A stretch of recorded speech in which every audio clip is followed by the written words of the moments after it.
Yan, nagsalang na ako dyan ng kawali. Nilagyan ko ng konting cooking oil.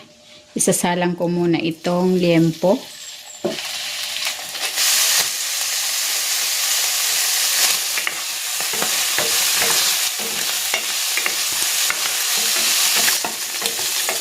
Ayan, itatabi ko muna ito para makapag-gisa ako dito sa kabilang side. Maglalagay na ako ng bawang.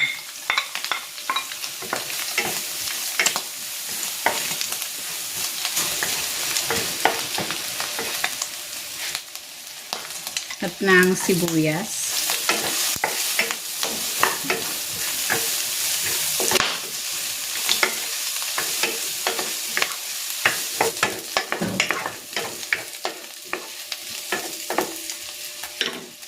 Titimplang ko ito ng toyo, oyster sauce, at ng paminta.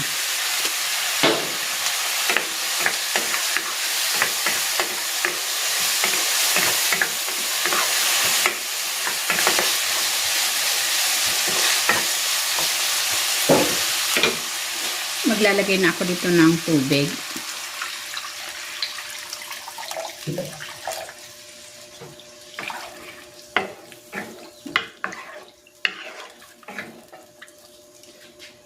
Tatakpan ko muna ito para mabilis kumulo.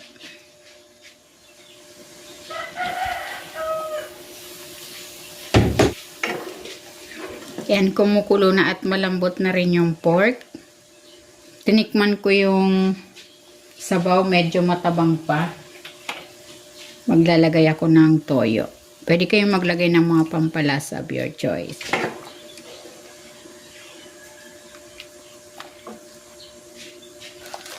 Ilalagay ko na dito itong sun-dried pansit bato.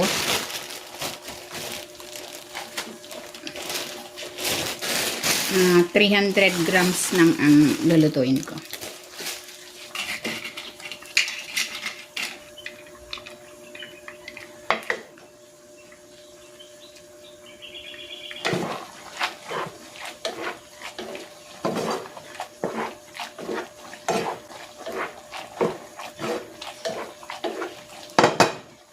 Ilalagay ko na itong carrots. At itong puting part ng pechay.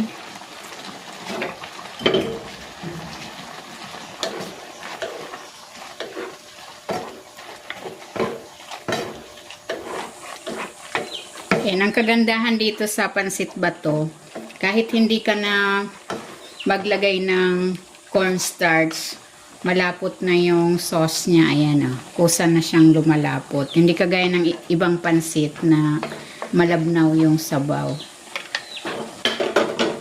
Yan, ilalagay ko na dito yung pechay.